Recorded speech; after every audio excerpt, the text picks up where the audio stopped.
My wife lied about her job while I worked 80-hour weeks, so I took the house and never looked back at her again. I'm a 33-year-old guy, and for the past few years, my entire life revolved around providing for my wife. Every morning started before sunrise, the alarm at 4:30 a.m., smell of coffee barely cutting through the exhaustion. I'd lace up my boots and head to the construction site while most people were still dreaming. My hands were always covered in concrete dust, my back sore, but I didn't mind. Every hour I worked felt like another brick in the foundation of the future I was building for us. Melissa used to call me her rock. She said she admired my drive. How I never complained, even when I came home too tired to eat. She worked part-time as a marketing assistant, or at least that's what she told me, and often mentioned needing mental health days because her job was so draining. I didn't question it. I figured everyone needed a break sometimes.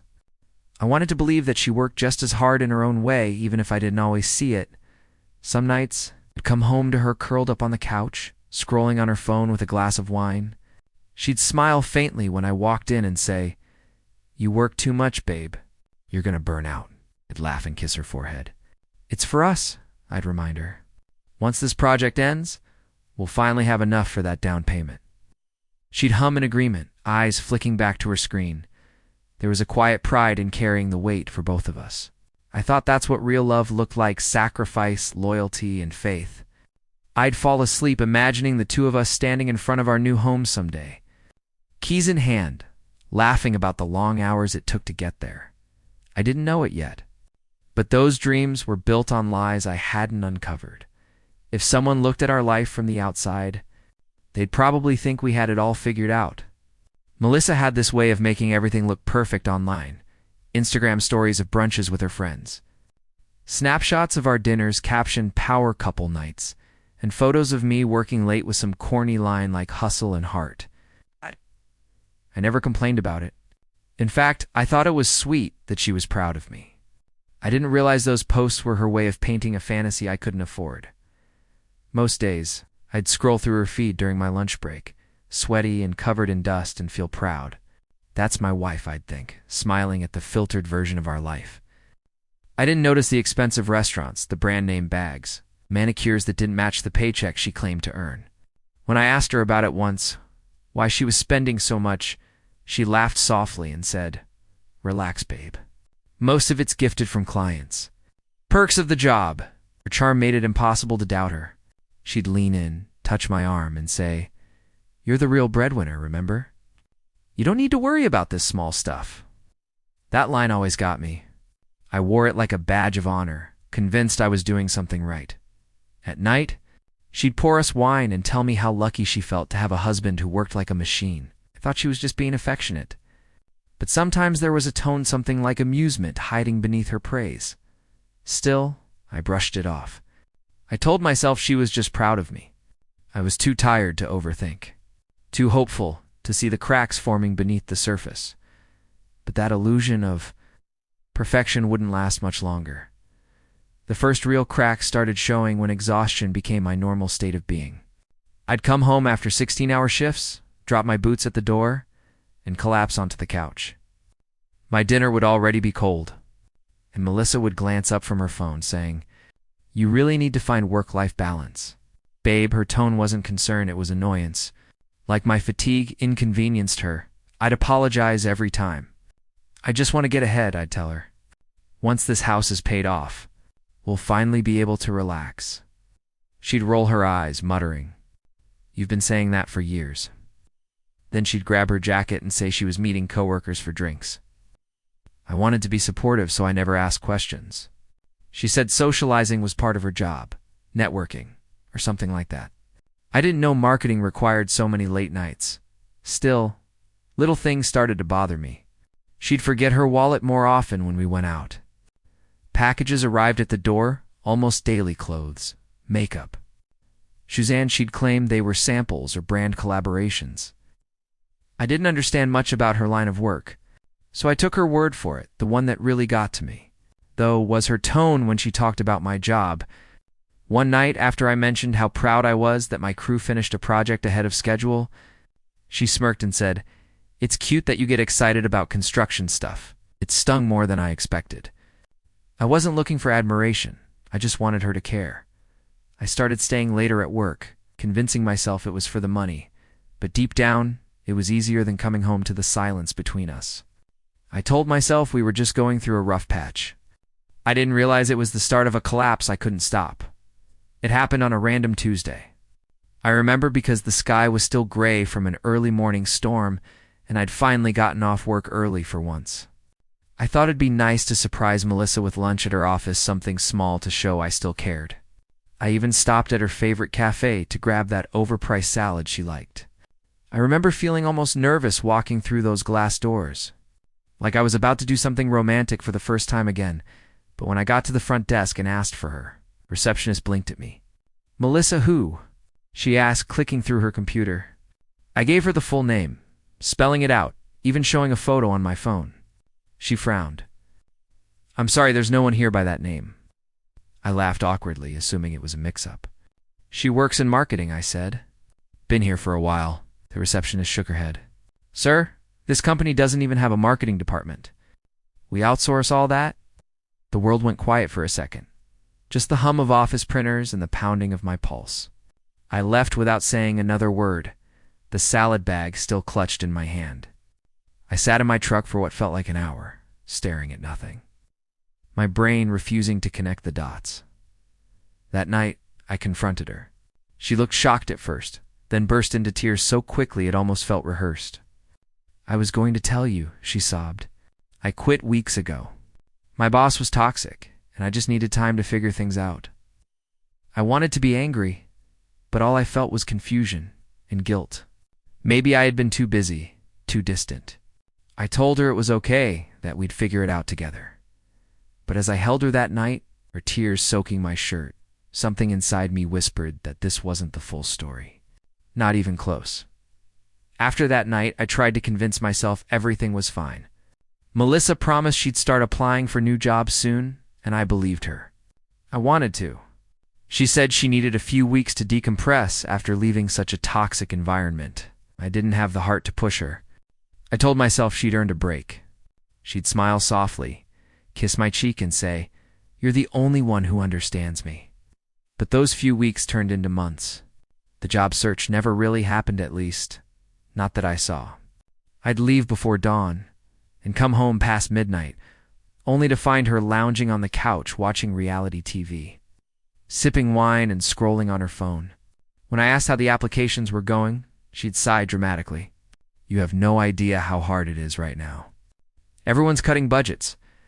"I'm trying, okay?" I wanted to believe her words, but the signs kept piling up. She started spending more Freelite designer bags, salon appointments, takeout almost every night. I'd check our joint account and see charges that didn't make sense. When I brought it up, she'd roll her eyes and say, "Can we not talk about money right now? You're always stressing me out." Then came the excuses. Her lost wallet, the frozen card, the wrong refund. Every time, there was a new story, a new reason why I shouldn't worry. I told myself I was overthinking, that maybe I'd just become too cynical from working so hard. But the final straw came one night, when I walked past our bedroom and heard her whispering on the phone. Her voice was low, careful. "He still thinks I'm working," she said, followed by a soft laugh I'd never heard before. I froze in the hallway, every muscle in my body tensed. I didn't even know who she was talking to. But one thing became painfully clear. My wife was lying to me again. That night I didn't sleep. I lay there staring at the ceiling, her breathing steady beside me, wondering how long she'd been living this lie. By morning, the doubt had turned into something colder curiosity mixed with anger. I needed to know the truth. The next day, while she was meeting a friend, I opened my laptop and logged into our joint bank account. The numbers didn't make sense. Huge withdrawals, sometimes twice a month, all labeled under vague personal transfers. My stomach twisted. Then, almost by accident, I noticed something, a link to another account under her name. One I'd never seen before. When I clicked through, my hands were shaking. Thousands of dollars had been moved, there quietly, consistently, for nearly a year. I scrolled through the transactions. Boutique stores, luxury spas, designer brands. I felt sick. That wasn't self-care. That was indulgence. When she came home, I confronted her, my voice trembling more than I wanted it to. "Melissa, what's this account?" Her reaction was instant, a burst of tears, hands clutching her chest. "I was going to surprise you," she said between sobs. "I wanted to invest in something. For our future, invest." "In handbags and champagne?" She went silent, eyes darting away. Then came the shift, the anger. "Why are you snooping through my finances? You don't trust me now? After everything I've given up for you?" I almost laughed. "Given up? You haven't worked in months, Melissa." Her face hardened. "Because I needed time to heal, and you made that impossible with your constant working." That line hit like a slap. Somehow, I was the villain again. That night, she went to bed early, muttering about how tired she was. I sat alone at the table, the glow of my laptop still open to her hidden account. I didn't yell. I didn't throw anything. I just knew, deep down, something in me had quietly snapped. Once I crossed that line, the moment I saw her second account, I couldn't unsee it. I stopped taking her words at face value. Every friend hangout, every client meeting, every late-night walk suddenly felt like theater. So I started paying attention, quietly, patiently. It didn't take long for the next crack to show. One Friday evening, Melissa invited one of her friends, Tara, over for wine. I stayed polite, washing dishes while they chatted in the living room. I wasn't listening until Tara laughed and said, "You're lucky your side hustle is going so well." I could never make that kind of money off Instagram. My hands froze in the sink. "Side hustle?" I asked casually, walking into the room. Tara's smile faltered. "Oh, I thought you knew." Melissa's face went pale. "She's exaggerating," she said quickly. "It's nothing serious, just something fun online." But I could see the panic behind her eyes. Later that night, when she fell asleep, I found the account Isolite was under her maiden name. There she was, posing in our house, wearing the clothes I paid for, sitting in my truck, posting captions like "independent woman energy" and "I built this life myself." Thousands of followers, sponsorships, links to consulting services. She'd created a whole fake persona using the life I worked for. Scrolling through her posts, I felt something inside me curdle.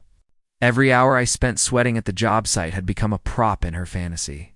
Every sacrifice I made was content. When I confronted her the next morning, she didn't deny it.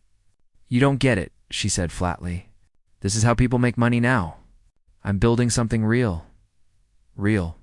I asked quietly. "By lying?" She shrugged. "Everyone lies online." I looked at her then and realized she wasn't even ashamed, just annoyed that I'd finally caught up. And that terrified me more than anything.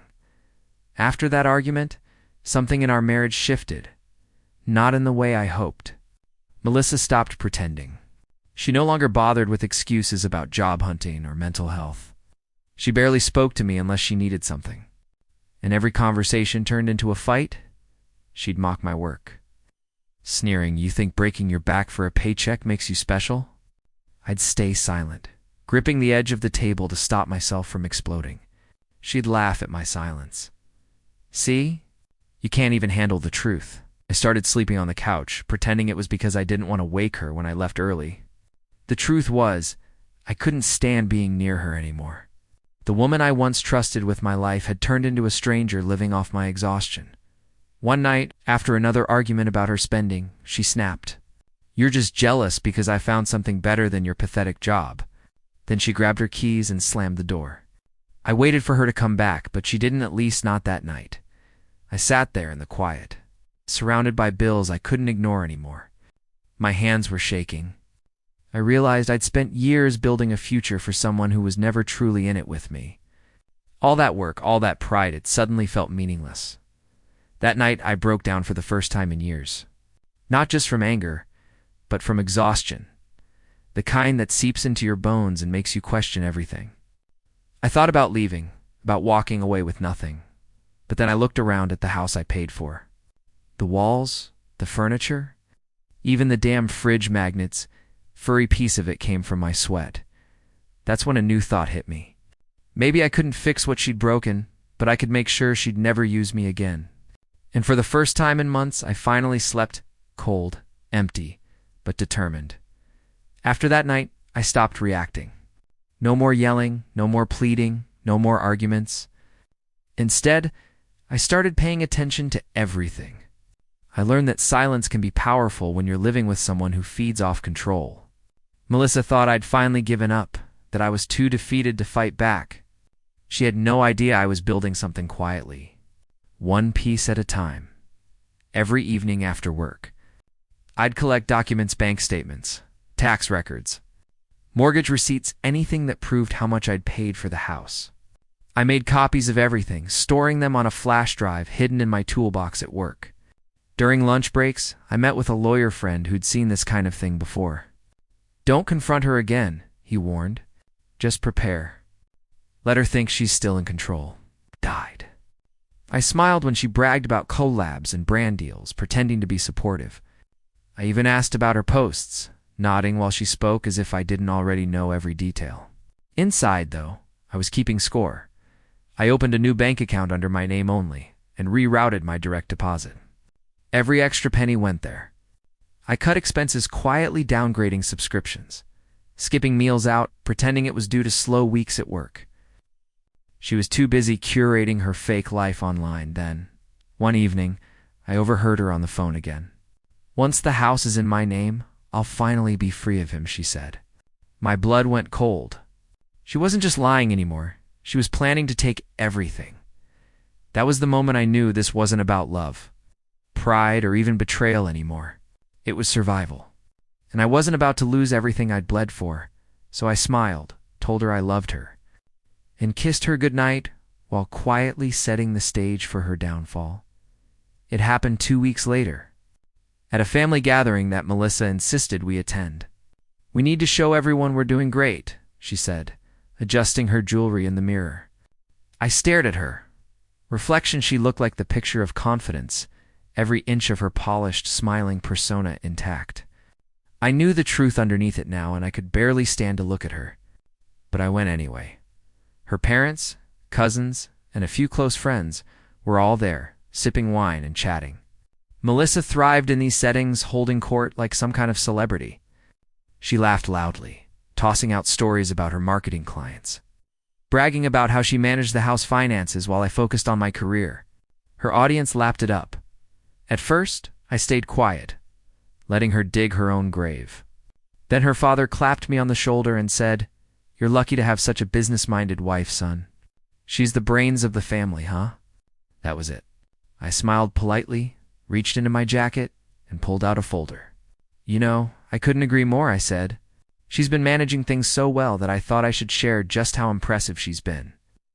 I laid the papers on the table, printouts of her fake job, her hidden account transactions, even screenshots of her consulting posts using our home as a backdrop. The room went dead silent. Melissa's face drained of color. "What the hell is this?" she hissed. "Your success story?" I said quietly. "Except it turns out I've been the unpaid employee funding your empire." Her friends stared, her mother covered her mouth, and her father just shook his head. Melissa stammered excuses, but the words fell apart under the weight of the evidence. Finally, I stood, calm as ever. "You built your image on my back," I said. "Now everyone gets to see what it was really made of." Then I walked out, leaving her standing there, surrounded by the wreckage of the life she'd staged so perfectly. The days after that night felt eerily quiet. No shouting, no fake apologies, no more pretending. Melissa packed her things within a week, avoiding eye contact as she dragged designer suitcases across the hardwood floors she once bragged about online. The silence between us said everything that words couldn't. I didn't stop her. I didn't even ask where she was going. She'd built her escape long before I ever saw it coming. When the door finally closed behind her, I just stood there staring at the house that suddenly felt too big, too empty. Every corner held echoes of a life that never really existed. But beneath the sadness, there was something else growing inside me, relief. The legal process was slow but steady. My lawyer handled everything, and once the financial records were laid out, the truth spoke for itself. Every mortgage payment, every household bill, every dollar had come from my income. The court granted me full ownership of the house. Melissa tried to argue, claiming emotional contribution. But her digital trail, her fake job, her hidden account destroyed her credibility. She reached out once after that. Her message was short. "Can we talk? I miss you." I stared at it for a long time before deleting it. She didn't miss me. She missed the stability, the image, the safety net. I started rebuilding my life quietly.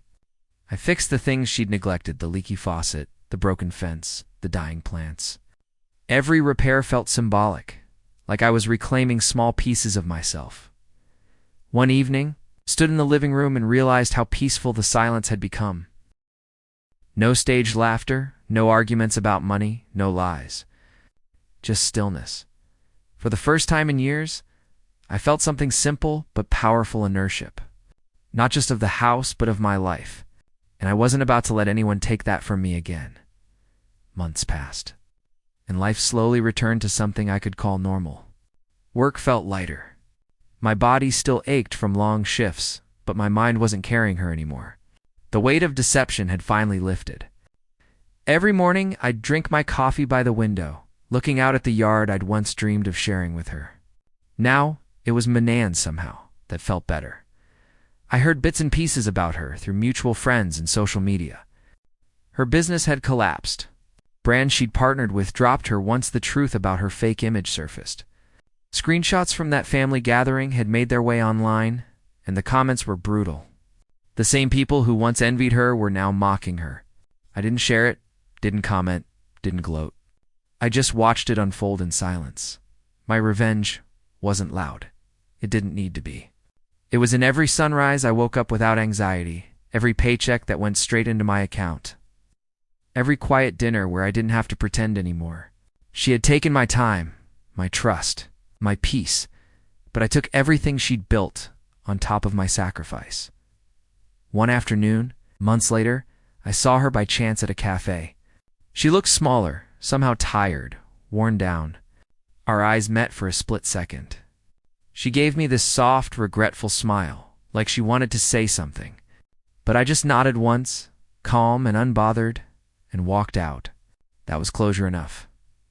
That night, I sat on the porch of my house, the same one she once called our dream, and finally exhaled. I thought about everything I'd lost and everything I'd learned. I used to think love meant carrying someone else's weight, no matter how heavy it got. Now I know better. Love should never cost you your peace. So when I locked the door that night, it wasn't just the house I was protecting, it was the man who built it.